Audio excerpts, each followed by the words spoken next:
fluorescent lights of Incheon International Airport cast harsh shadows across Chisom Nwosu's face, as she gripped her daughter's hand a little too tightly. 5-year-old Zuri looked up at her mother with those impossibly expressive eyes, her father's eyes, though she didn't know it yet, and tugged insistently. "Amma, you're squishing my hand?" Zuri complained, switching effortlessly between the English and Korean that made up her small world. Chisom loosened her grip immediately, forcing a smile that didn't quite reach her eyes. "Sorry, Nm. Amma's just tired from the flight." "I'm not tired," Kai announced from her other side, dragging their carry-on with determined 7-year-old strength. "Seoul looks so cool. Can we see Namsan Tower? And the Han River? And we'll see everything," Chisom promised, though her voice carried the weight of unspoken truths. Everything except what matters most. The airport buzzed with controlled chaos. Businessmen rushing toward gates, families reuniting with tears and laughter. The musical cadence of Korean announcements floating overhead. Chisom had forgotten how overwhelming Seoul could be. How alive. 6 years ago, she'd stood in this very airport, one hand pressed against her still flat belly, tears streaming down her face as she'd boarded a plane that would take her away from everything she'd loved, and from the man who couldn't choose her over his legacy. "Amma, look!" Zuri pointed at a massive screen broadcasting the evening news. "That building is so pretty." Chisom followed her daughter's finger and felt her heart stop. The screen showed footage from a charity gala. Seoul's elite in designer gowns and tailored suits, champagne glasses catching the light. And there, commanding the center of the frame with that effortless charisma she remembered too well, stood Park Jin-woo. He was even more handsome than her memories had allowed. Maturity had sharpened his features, added gravitas to his presence. He stood beside an elegant woman in a white gown, her hand resting possessively on his arm. The caption read, "Park Jin-woo, CEO of Park Industries, with fiancée Min Ji-kong. Wedding planned for spring." Chisom's chest tightened painfully. She'd known, of course. Had Googled him during weak moments late at night when the twins were asleep and her defenses were down. But seeing him like this, so close and yet belonging to someone else, made everything viscerally real. "That man looks important," Kai observed, his analytical mind always working. "Is he someone famous?" "Just a businessman," Chisom managed, tearing her gaze away. "Come on, loves. Our taxi is waiting." As they navigated through the arrival hall, Chisom caught fragments of her reflection in the glass walls. She looked different from the 22-year-old who'd left Seoul. Her natural hair was now styled in elegant braids that fell past her shoulders. Her posture carried the confidence of a woman who'd built a successful consulting business from nothing, who'd raised 2 children alone across continents, who'd survived heartbreak and emerged stronger. "I'm not that girl anymore," she told herself. "I'm here on my own terms now." But as Seoul's skyline came into view through the taxi window, glittering towers reaching toward the purple dusk, she couldn't ignore the flutter of anxiety in her stomach. The city held ghosts, and tomorrow, she'd have to face them. Their service department in Gangnam was spacious and modern, with floor-to-ceiling windows that offered a breathtaking view of the Han River. The twins immediately claimed the bedroom with 2 beds, arguing cheerfully about who got which side while Chisom unpacked their essentials. "Amma, there's a park across the street," Kai called from the window. "Can we go tomorrow?" "We'll see," Chisom said automatically, hanging up their clothes with methodical precision. Routine helped. Staying busy helped. Thinking too much about tomorrow's meeting definitely did not help. After dinner, ramen that made the twins declare Seoul the best city ever. Chisom supervised teeth brushing and story time. She read from their current favorite, a bilingual tale about a child with roots in 2 worlds, finding home in both. The irony wasn't lost on her. "Amma." Zuri's voice was small in the darkness after Chisom had turned off the lights. "Will we meet our Appa here?" Chisom's heart cracked down the middle. This question had been coming more frequently lately, especially after the twins had started asking why all their classmates in Lagos talked about fathers and they had only her. She returned to Zuri's bedside, smoothing her daughter's curls. "Maybe, baby. Maybe. Is he nice?" Kai asked from the other bed. Does he know about us? How do you explain to 5-year-olds that their father doesn't know they exist? That you never told him because you were too proud, too hurt, too convinced he'd chosen duty over love? Your Appa is. Chisom searched for words. He's someone who had very big responsibilities. And I made a choice not to tell him about you because I thought it was what was best at the time. But was it best? Zuri pressed with that uncomfortable intuition children possessed. I don't know, sweetness. I really don't know. Kai sat up, his small face serious in the dim light from the window. Is that why you look sad sometimes? Because you miss him? Chisom pulled both children into a hug, breathing in their familiar scent, coconut oil and innocence. I look sad sometimes because life is complicated, but I'm never sad when I look at you too. You're the best thing that ever happened to me. Even if Appa doesn't know about us yet, Zuri said with childish certainty. We're still a family, right? Always, Chisom whispered fiercely. Always.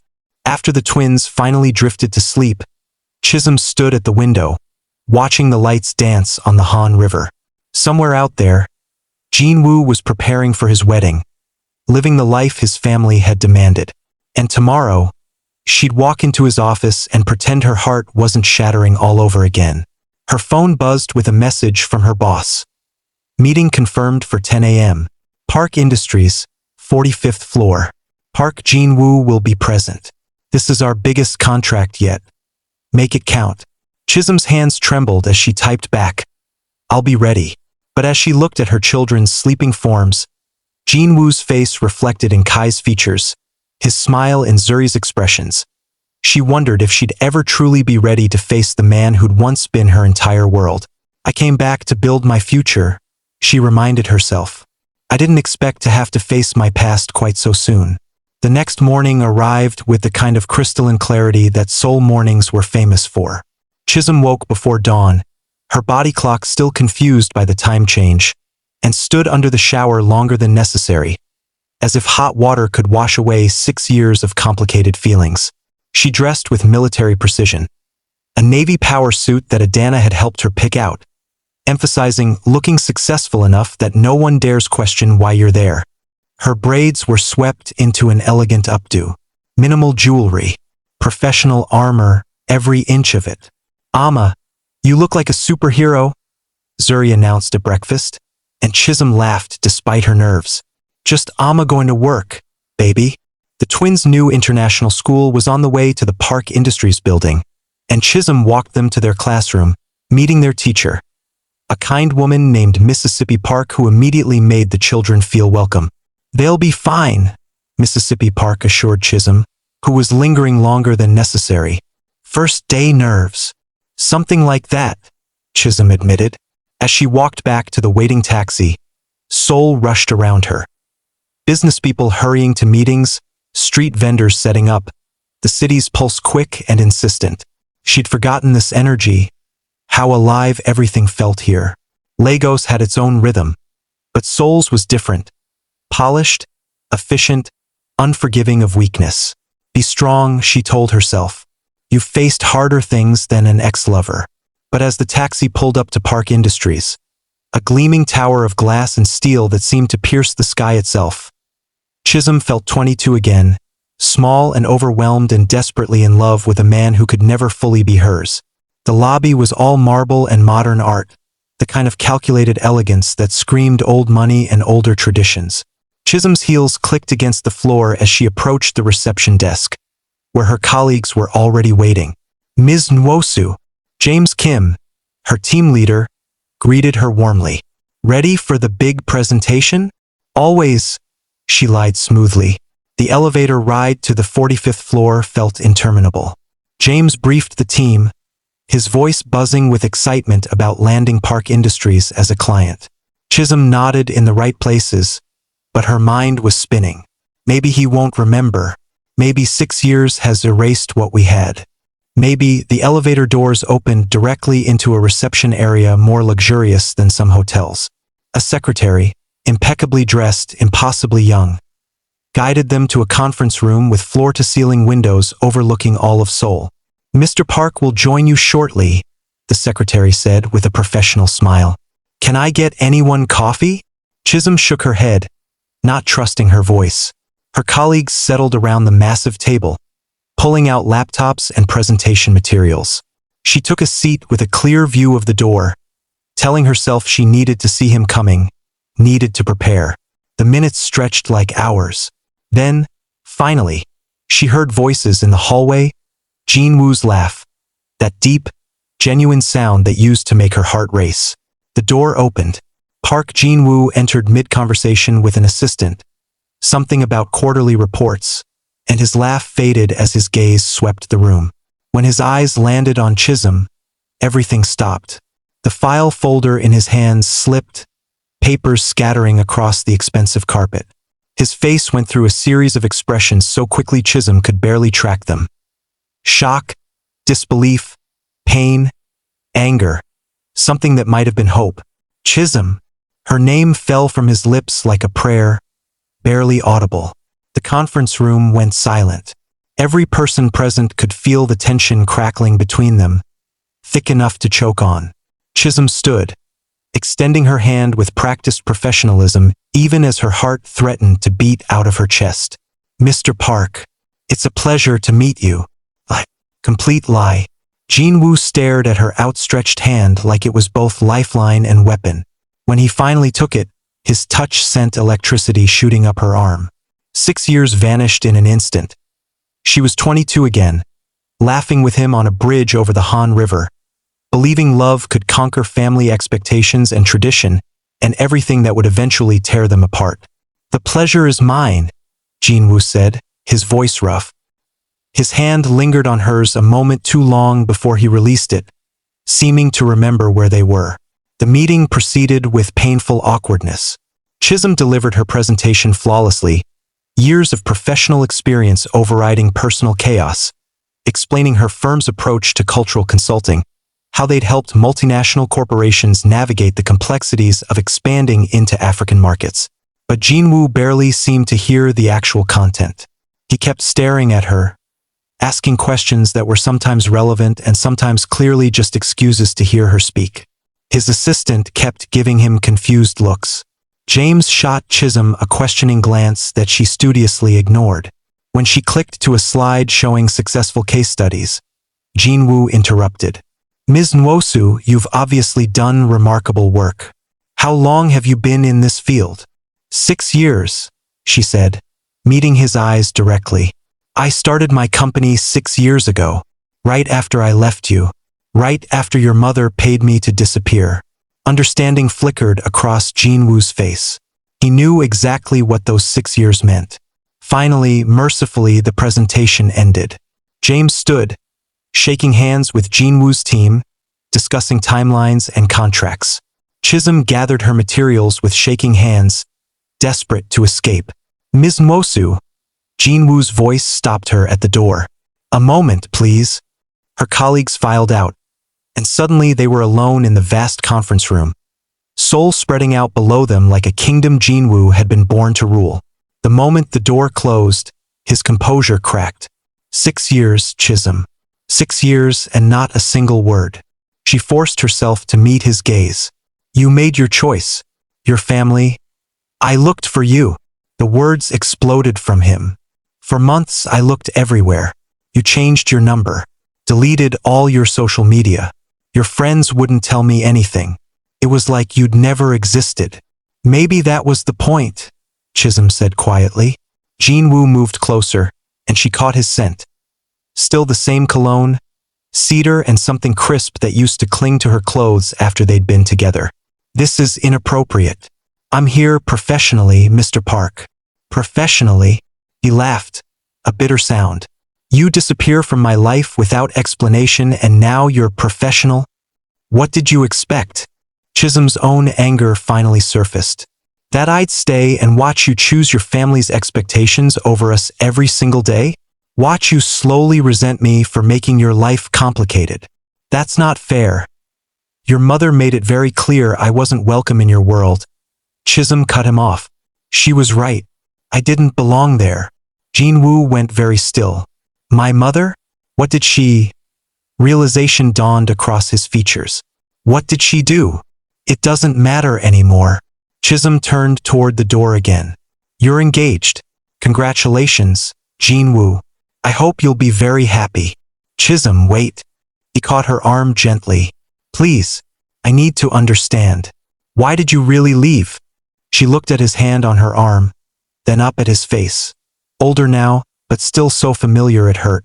Because loving you was breaking me. Because I couldn't watch you choose duty over us every single day. Because your mother offered me money to leave and I took it. The confession hung between them. She paid you? Jin-woo's voice was deadly quiet. 200 million won. Enough to start over, she said. Enough to make everyone's life easier. Chisom's laugh was hollow. I told myself I took it for practical reasons, but really? I took it because it confirmed what I already knew.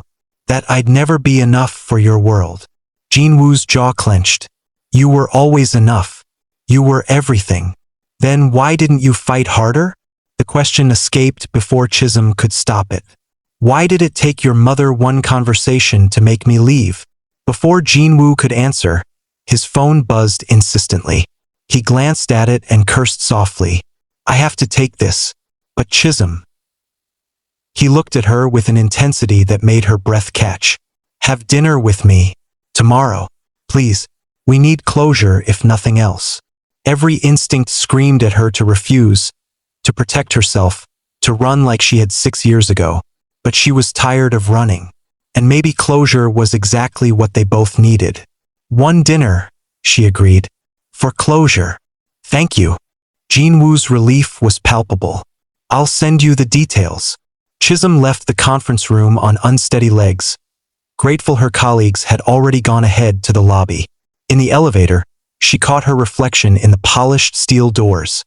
Her carefully applied makeup couldn't hide the shine in her eyes, the flush in her cheeks.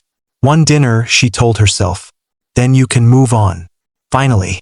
But as she exited Park Industries into the Seoul afternoon, her phone buzzed with a text from Jin-woo. Somehow he'd gotten her number. Probably from the business card James had left. The message was simple. I never stopped looking for you. Not really. 6 years and I never stopped. Chisom stared at those words until they blurred. Then she tucked her phone away and went to pick up her children. Jin-woo's children, though he didn't know it yet. As she walked into the international school and saw Kai and Zuri running toward her, their faces lit with joy, she made a decision. Tomorrow's dinner would be about more than closure. It would be about truth. He deserves to know about his children, she thought, and they deserve to know their father. But first, she needed to figure out how to tell the man she'd never stopped loving that their brief love affair had created 2 entire human beings. 2 perfect, complicated, beautiful human beings who looked at her with his eyes and smiled with his smile. Amma, you look sad again, Zuri observed as Chisom buckled her into their rented car. Just thinking, baby. About our Appa? Kai asked with that unsettling intuitiveness. Chisom met her son's gaze in the rearview mirror. So much of Jin-woo in those features. And decided on honesty. Yes, actually. I'm thinking about your Appa. Will we meet him soon? Zuri asked hopefully. Very soon, Chisom promised. Very, very soon. That night, after the twins were asleep, Chisom video called her sister Adana in Lagos. Adana appeared on screen in her living room, surrounded by law books. She was studying for the bar exam. Well, Adana demanded immediately. Did you see him? He was at the meeting. Chisom pulled her knees up to her chest, suddenly feeling very small. He looked so good, Ada. It's not fair how good he still looks. Did you tell him about the twins? I couldn't. Not in his office, not with everyone there. Chisom rubbed her face. But we're having dinner tomorrow. I'm going to tell him then. Adana's expression softened. How are you feeling? Terrified. What if he thinks I'm back for money?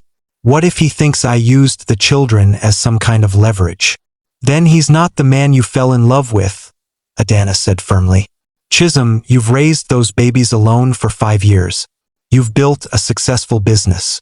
You came back to Seoul on your own merit, not chasing after him. He needs to know the truth. And if he can't handle it with grace, that's his problem. But the twins will be fine either way because they have you. Adana leaned closer to the camera. Stop protecting everyone else and protect yourself for once. Tell him the truth. Let him prove whether he deserves to be in their lives. After they hung up, Chisom walked to the twins' bedroom and stood in the doorway, watching them sleep. Kai had his thumb near his mouth, a habit he was slowly outgrowing. Zuri was sprawled sideways across her bed, blankets kicked off, fearless even in sleep. They deserve to know their father, Chisom thought. And Jin-woo deserves to know he has children. Whatever happens after that, we'll figure it out together. She picked up her phone and typed a message to Jin-woo. Tomorrow at 7? And Jin-woo, there's something important I need to tell you. His response came immediately. I'll be there. And Chisom? There's so much I need to say to you too. Chisom looked out at Seoul's glittering skyline, at the city where she'd once believed love could conquer all. Tomorrow, she'd find out if second chances were possible, or if some doors, once closed, could never be reopened. Either way, her children would finally know their father's name. And Jin-woo would learn that 6 years ago, when Chisom left Seoul, she'd taken more than memories with her. She'd taken his future, his legacy, his heart, wrapped in 2 tiny, perfect packages who looked at the world with his eyes and called her Amma. Tomorrow, everything would change. Again. The Park Industries building looked even more imposing at 9:30 a.m. when Chisom arrived for what she'd thought would be a routine follow-up meeting. She'd spent half the night rehearsing how she'd tell Jin-woo about the twins over dinner, imagining every possible reaction, preparing for anger or disbelief or rejection. She hadn't prepared for this. Change of plans. James had messaged her at 7 a.m. Park wants to fast-track the project. Full team meeting this morning. Bring your A game, he'll be there. So instead of having 12 hours to steel herself, Chisom found herself back in the elevator to the 45th floor, her stomach in knots. She dressed in a charcoal pantsuit today, her braids in a sleek ponytail. Professional distance. That was the goal. The goal shattered the moment she walked into the conference room. Jin-woo was already there, standing by the windows with his back to the door. He wore a navy suit that fit him perfectly, and when he turned at the sound of footsteps, his eyes found hers immediately. The world narrowed to just the 2 of them, even with 5 other people in the room. Ms. Nwosu, he said, his voice carefully neutral. Thank you for coming on short notice. Of course, Mr. Park. Chisom's voice was steady even as her pulse raced. The meeting should have been straightforward, discussing expansion strategies, market research, cultural considerations for entering Nigerian markets. But Jin-woo kept derailing it with questions that had nothing to do with business. Ms. Nwosu, in your experience, how do Nigerian families typically make important decisions? Jin-woo asked, his gaze intense. Is it primarily the parents? Extended family? Are there complications when someone makes a choice that affects multiple generations? James shot her a confused look. That wasn't relevant to corporate expansion. Chisom understood exactly what Jin-woo was really asking. In Igbo culture, family is paramount. But there's also a saying, Aniagana Nwanya. One should not leave their sibling behind. We believe in collective welfare, but not at the expense of individual happiness. And if those 2 things conflict, Jin-woo pressed, then someone has to be brave enough to choose a new path, Chisom said quietly. The tension was suffocating. Jin-woo's assistant kept glancing between them, clearly sensing something under the surface. James had given up trying to keep the meeting on track. Finally, after an hour of this torture, the meeting concluded. James and the team filed out, but Jin-woo stopped Chisom with a hand on her arm. Wait! The door clicked shut. They were alone again. What are you doing? Chisom pulled her arm free. That wasn't a business meeting. That was... I couldn't wait until tonight, Jin-woo admitted. Seeing you yesterday, having you disappear again, I couldn't think about anything else. Jin-woo, do you know what it was like? He asked, his voice raw. Coming home that day and finding your apartment empty? Your landlord said you'd paid 3 months' rent to break the lease. Your university said you'd withdrawn. It was like you'd been erased. Chisom's throat tightened. I had to leave. Because of my mother? Because of money? Jin-woo moved closer. I don't care what she said or what she paid. I would have given everything up for you. Would you? Chisom challenged. Really? Because every time we had this conversation 6 years ago, it ended with, I need more time, or, I'm working on my family. You were always working on it, Jin-woo. Never actually doing anything. I was 25 years old and terrified of disappointing everyone. Jin-woo's composure cracked. My father was sick. My mother was threatening to disown me. The company was in transition.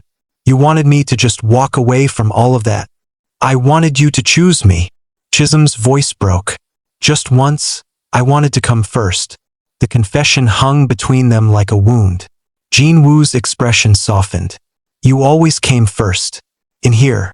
He pressed a hand to his chest. But I was too much of a coward to show it. Before Chisom could respond, her phone buzzed. A message from the twin school.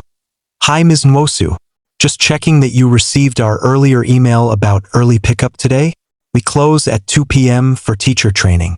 Panic flooded through her. She'd completely forgotten. She needed to leave now to make it in time.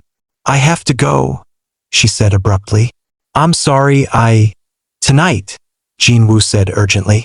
We still have dinner tonight, right? Chisom hesitated, then nodded. 7 o'clock. Text me the address.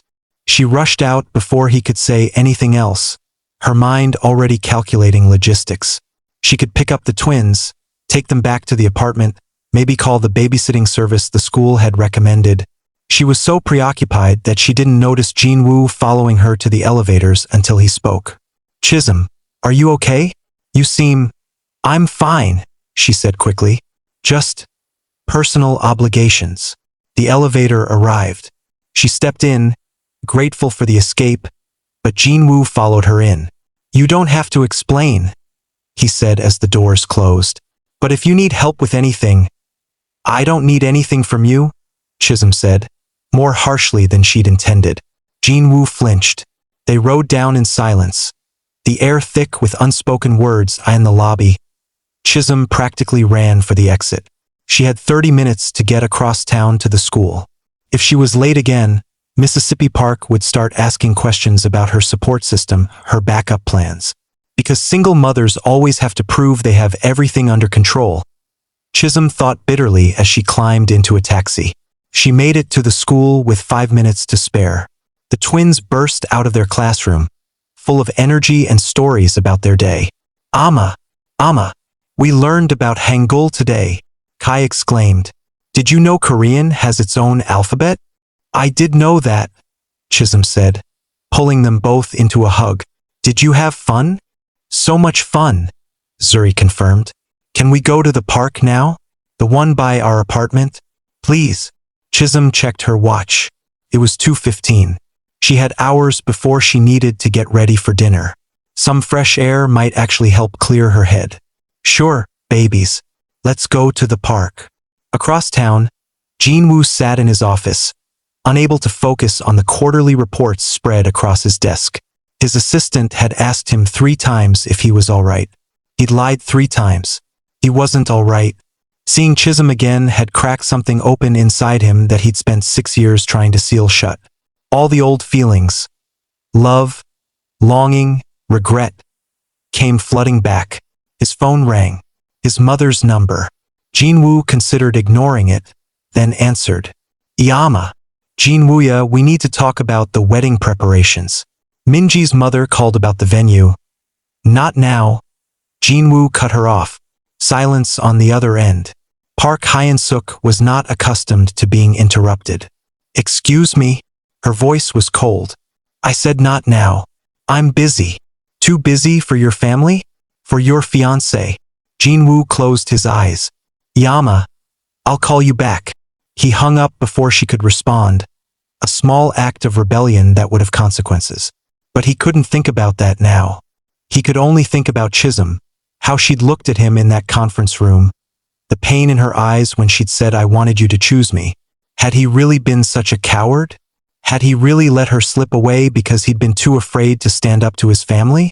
Yes, a voice in his head answered. You absolutely did. Jin-woo stood and walked to his office window. Seoul spread out below him, the city he'd been groomed to help lead, the empire he'd been born to inherit.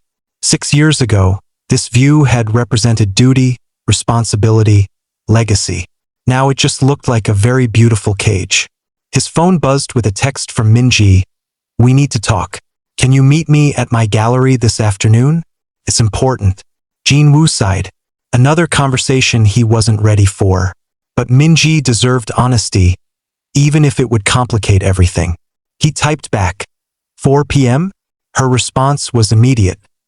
See you then. Jin-woo gathered his things and told his assistant he was leaving for the day, an unprecedented move that made the young man's eyes widen.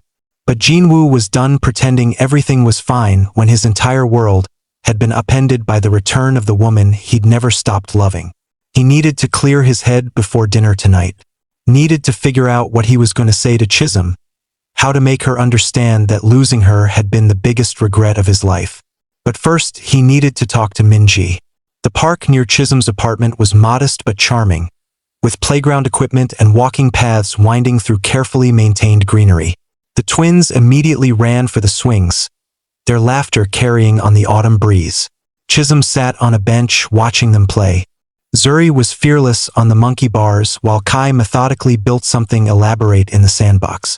So different, her children, but both perfect in their own ways.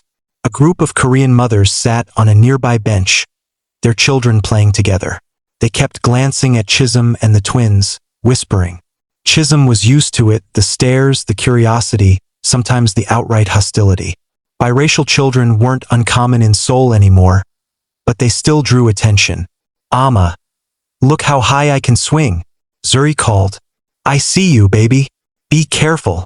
One of the Korean mothers approached Chisom hesitantly. Excuse me, your children are beautiful. Thank you, Chisom said, surprised by the kindness. Are you visiting Seoul? We're living here now. I'm here for work. The woman smiled. Welcome. If you ever need recommendations for child-friendly places, I'm happy to help. Being a mother in a new city is hard. That's very kind of you. Chisom felt some of her tension ease. They chatted for a few minutes about schools and parks and the challenges of raising children in a big city. It was nice, normal. For a moment, Chisom could almost forget the emotional minefield her life had become. Then she saw him.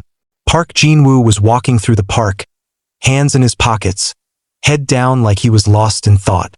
He couldn't have been more than 50 feet away. Chisom's heart stopped. What is he doing here? Before she could react, Kai called out, Amma, come see what I built. Jin-woo's head snapped up at the sound. His eyes found Chisom first, and his expression showed complete shock. They'd been in the same room an hour ago, and now here they were in a random park. Then his gaze shifted to the twins. Chisom watched in slow motion as Jin-woo took in Zuri on the swings. Her honey-brown skin, the distinctive shape of her eyes, her smile. Then Kai, running toward Chisom with his sandbox creation. Kai turned to look at what had caught his mother's attention, and Jin-woo saw his face fully. The resemblance was unmistakable. Kai had Jin-woo's eyes, his nose, the exact shape of his face. Anyone who knew Jin-woo would see it immediately. Jin-woo went absolutely still, the color draining from his face. He looked from Kai to Zuri to Chisom, and she watched the realization dawn. Slow, terrible, inevitable. Amma! Kai had reached her side, confused by his mother's frozen expression. Are you okay? I'm fine, baby, Chisom managed, but her voice shook. Jin-woo started walking toward them, his movements almost robotic. Chisom stood, instinctively putting herself between him and the children. Chisom. Jin-woo's voice was hoarse. How old are they? She couldn't lie. Not about this. Not when the truth was standing right there in everyone's sight. 5. They just turned 5. She watched him do the math.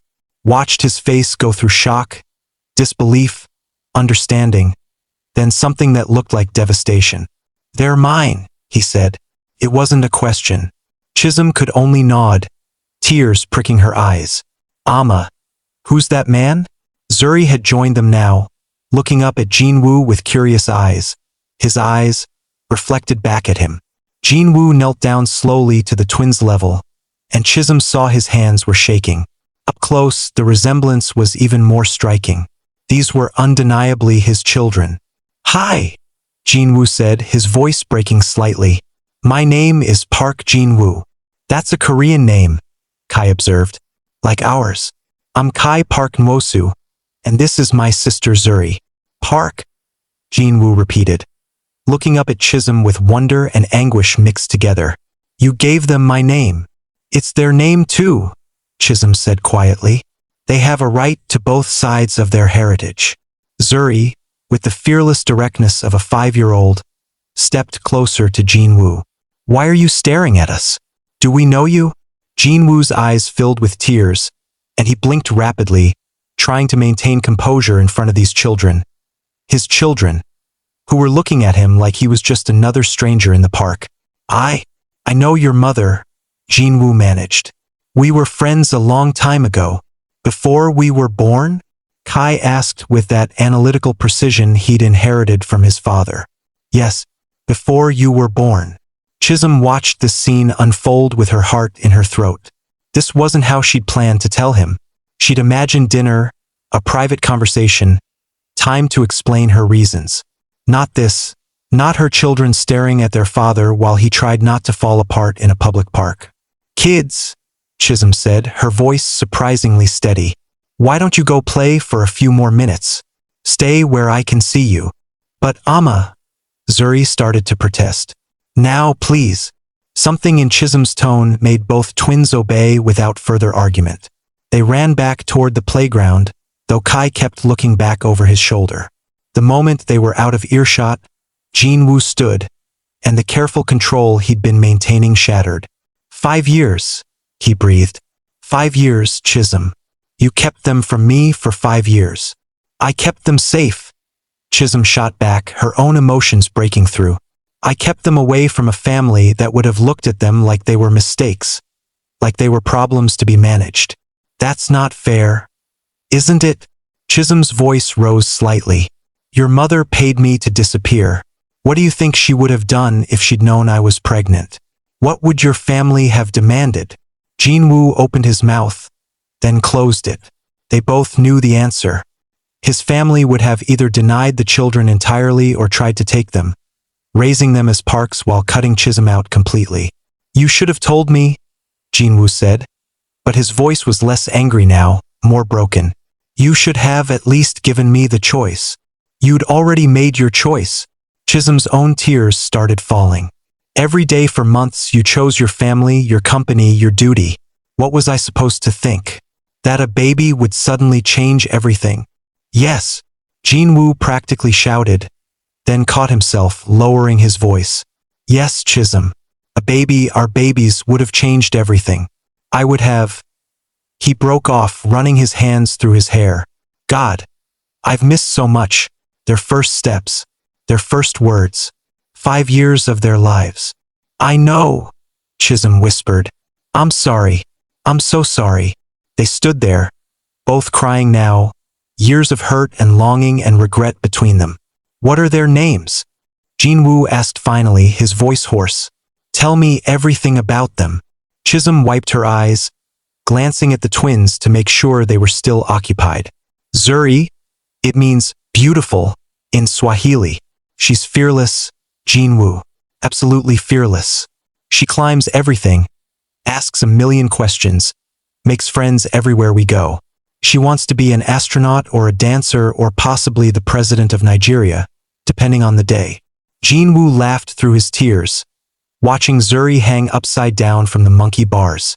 And Kai, it means restoration in Igbo. He's thoughtful, gentle. He builds things constantly. Legos, blocks, anything he can get his hands on. He's protective of Zuri, even though she's technically older by 3 minutes. Chisom's voice caught. He asks about you sometimes. About his appa. Jin-woo's face crumpled. What do you tell him? That you didn't know about them. That it's complicated. That you're You're a good person who had responsibilities. Chisom looked at him directly. I never spoke badly about you to them, Jin-woo. No matter how much it hurt, I never wanted them to think their father didn't want them. I didn't even know they existed, Jin-woo said, his voice filled with wonder and pain. But God, Chisom, I want them. I want to know them, be their father. I've missed so much already. I know. That's why I came back. Well, partially. Chisom took a shaky breath. My company is opening a Seoul office, yes. But I could have managed it from Lagos. I came back because the twins have been asking more questions. Because they deserve to know their father. Because I couldn't keep running forever. Jin-woo stared at her. You came back for me? For them, Chisom corrected. I came back for them. They have a right to know you and you have a right to know them. I was going to tell you tonight at dinner. Had a whole speech prepared. Forget the speech, Jin-woo said urgently. What happens now? How do we… He looked at the twins, then back at Chisom. I want to be in their lives. Properly. Not just occasional visits or… Jin-woo. Chisom put a hand on his arm. We need to take this slowly. They're 5 years old. They don't understand complicated adult relationships. And you… She paused. You're engaged. You have a wedding in 3 months. We can't just… I'll end the engagement, Jin-woo said immediately. Don't make promises you can't keep, Chisom said tiredly. Not again. Just… Let's figure out how to tell them who you really are first. Everything else can wait. Before Jin-woo could respond, Kai came running back. Amma, there's an ice cream truck. Can we get ice cream? Please. Zuri was right behind him.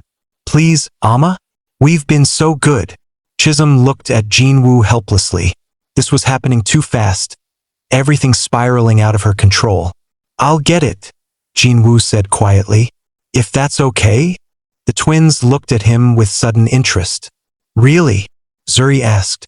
Really? What flavors do you like? Strawberry, Zuri announced. Chocolate, Kai said firmly. Jin-woo smiled. That smile Chisom remembered. The one that had made her fall in love with him 6 years ago. Good choices. Chisom. I'm fine, she said, though she was anything but. She watched Jin-woo walk toward the ice cream truck with her children. Their children, Zuri chattering away at him about her favorite flavors while Kai walked quietly beside them, studying this new person with careful attention. The Korean mother who'd spoken to Chisom earlier approached again. Your husband seems nice, she said with a smile. He's not. Chisom started, then stopped. What was Jin-woo to her now? Not her husband. Not her boyfriend. The father of her children who'd just found out they existed. It's complicated, she finished weakly. The woman gave her a knowing look. It usually is. When Jin-woo returned with 3 ice cream cones, he sat down on the bench beside Chisom while the twins ate their treats nearby, comparing whose was better. They're perfect, Jin-woo said softly, watching them. Absolutely perfect. They are, Chisom agreed. I want to know everything. Their favorite foods, their fears, what makes them laugh, what they dream about. Jin-woo turned to her. And I want to know you, the person you've become. You built a company, Chisom. You raised 2 incredible children. You did all of this alone. I had help. My sister Adana, my parents, friends in Lagos. Chisom licked melted ice cream from her fingers. But yes, mostly it was just us 3. I should have been there, Jin-woo said, his voice thick with regret. You didn't know. Because you didn't tell me. They fell into silence, the hurt still too raw between them. Can I see them tomorrow? Jin-woo asked finally. Take them somewhere? We could go to the Children's Museum, or… Jin-woo, slow down, Chisom interrupted. We can't just throw you into their lives. They need time to adjust. We need to explain things properly. Then let's explain, Jin-woo said urgently. Tonight, we tell them I'm their father. They're 5, Chisom reminded him. We need to be careful about how we present this. Zuri came running back, ice cream smeared across her face. Mr. Jin-woo, do you have kids? The question hit both adults like a physical blow. Jin-woo looked at Chisom, a question in his eyes. She gave a tiny nod.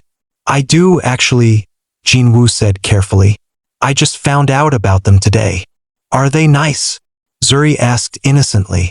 They're wonderful, Jin-woo said, his voice thick. The most wonderful kids in the world. Kai had joined them now, more reserved but clearly curious. Will we meet them? You already have, Jin-woo said softly. Both children stared at him blankly. Then, slowly, Kai's eyes widened. Wait, do you mean, are you our? I'm your appa, Jin-woo confirmed, his voice breaking. I'm your father. Zuri's mouth fell open. Kai went very still. But Amma said our appa didn't know about us, Zuri said, confused. He didn't, Chisom said gently. But he knows now. Why didn't you tell him? Kai asked, always wanting to understand the logic. Because grown-up stuff is complicated, baby. Sometimes people have to make hard choices, and I made a choice I thought was right. I was wrong not to tell him sooner. Zuri stepped closer to Jin-woo, studying his face with that unnerving intensity children possessed. Do you want to be our appa? More than anything, Jin-woo said without hesitation. If you'll let me. Can you do appa things? Zuri pressed. Like read bedtime stories and help with homework and come to school events? Yes, all of that and more. Kai was still processing, his analytical mind working through the implications. If you're our appa, why don't you live with us? Appas are supposed to live with their families. The question was innocent but devastating. Both Chisom and Jin-woo struggled for an answer. Because your Amma and we haven't seen each other in a long time, Jin-woo explained. We need to figure some things out. But that doesn't change that I'm your father, or that I already love you both very much. Even though you just met us? Zuri asked skeptically. I've loved you since the moment I saw you, Jin-woo said honestly. Sometimes you can love someone instantly, just from knowing they exist. Zuri seemed to accept this. She climbed onto the bench beside Jin-woo, her ice cream cone dripping. Okay, you can be our appa, but you have to promise not to leave. Jin-woo looked at Chisom, then back at Zuri. I promise. I'm not going anywhere. Kai remained more cautious, staying close to Chisom. Do we call you appa now? You can call me whatever feels comfortable, Jin-woo said. Jin-woo, Mr. Park. Appa. Whatever you want. I'll think about it, Kai decided. They sat there for a while, the four of them on a park bench in the late afternoon sun. To anyone watching, they might have looked like a family. A little unconventional, a little new, but a family nonetheless. But Chisom knew better. They had a long road ahead. Explanations to family, adjustments to routines, legal considerations, and most complicated of all, figuring out what Jin-woo and Chisom were to each other now. I should get them home, Chisom said finally. It's almost dinner time, and they have school tomorrow. Can I help? Jin-woo asked. With dinner, or bath time, or I want to help. Chisom hesitated. Letting him into their evening routine felt like crossing a line, making this all too real too fast. But when she looked at the twins, at Zuri leaning against Jin-woo's side like she'd known him forever, at Kai watching his father with guarded hope, she couldn't say no. Okay, she agreed. But just for tonight. We still need to figure out a proper schedule. Boundaries. I understand, Jin-woo said quickly. I'll follow your lead. They walked back to Chisom's apartment building, the twins running ahead while Jin-woo and Chisom trailed behind in awkward silence. I have to cancel dinner, Jin-woo said suddenly. With Minji. I was supposed to meet her at 4. Chisom checked her watch. It was already past 4:30. Jin-woo. She'll understand. This is more important. He pulled out his phone, typing quickly. Is it fair to her? Chisom asked quietly. She's your fiancé. Not for much longer, Jin-woo said firmly. I told you. I'm ending the engagement. Don't blow up your life for us, Chisom warned. The twins need stability, not chaos. Having their father in their lives is stability, Jin-woo countered. And I can't marry Minji while I'm... He stopped abruptly. While you're what? Still in love with you, Jin-woo finished quietly. Chisom's breath caught. Jin-woo, you can't just… It's the truth, he said simply. I never stopped loving you, Chisom. 6 years, and I never stopped. Before she could respond, Zuri called back to them. Amma! Appa! Hurry up! We're hungry! Appa! Zuri had already claimed him. Chisom's eyes met Jin-woo's, and she saw her own tears reflected in his expression. This was really happening. Their secret was out, their past colliding violently with their present, and there was no going back. Come on, she said, wiping her eyes. Let's go feed our children. Our children. The words felt foreign and right all at once. As they climbed the stairs to her apartment, the elevator was broken again. Chisom's phone buzzed with multiple messages. The first was from James. Park Industries wants to expedite the contract. They're very impressed. Great work. The second was from an unknown number, but the message made Chisom's blood run cold. I know Park Jin-woo was at your apartment building. I know about the children. We need to talk. Park Hyun-suk, Jin-woo's mother, knew. Chisom stopped on the stairwell, her hand gripping the railing. What's wrong? Jin-woo asked immediately. She showed him the message. His face went hard. Don't respond, he said firmly. I'll handle my mother. Jin-woo, she has resources, connections. And I have something more important, Jin-woo interrupted. I have the truth, and I have you, and I have our children. She can't take that away. But as they continued up the stairs, Chisom couldn't shake the feeling that the storm was just beginning. Jin-woo's mother had orchestrated Chisom's departure 6 years ago. What would she do now that the stakes were so much higher? Inside the apartment, the twins immediately made themselves at home, showing Jin-woo their room, their toys, their drawings from school. He sat on the floor with them, asking questions, laughing at their stories, looking at every piece of artwork like it was priceless. Chisom watched from the doorway, her heart simultaneously full and breaking. This was what she dreamed of 6 years ago. Jin-woo as a father, playing with their children, being part of their family. But nothing was that simple. Not with his engagement, his family's expectations, the years of hurt between them. Her phone buzzed again. Another message, this time from Adana. How did it go? Did you tell him? Chisom typed back, he knows. He found us in the park. Ada, what do I do? Adana's response was immediate. You breathe. You take it one day at a time. And you remember that you're strong enough to handle whatever comes next. Chisom hoped her sister was right. Because as she watched Jin-woo help Kai build a block tower while Zuri climbed on his back demanding attention, as she saw the pure joy on her children's faces at finally meeting their father, Chisom knew one thing with certainty. Whatever happened next with Jin-woo's family, with his engagement, with their complicated history, they were all in it together now. For better or worse, the Park family was about to discover that Chisom Nwosu wasn't the scared 22-year-old who'd accepted money and left quietly. She was a mother now, and she would protect her children from anyone who tried to hurt them, even if that meant going to war with one of Seoul's most powerful families.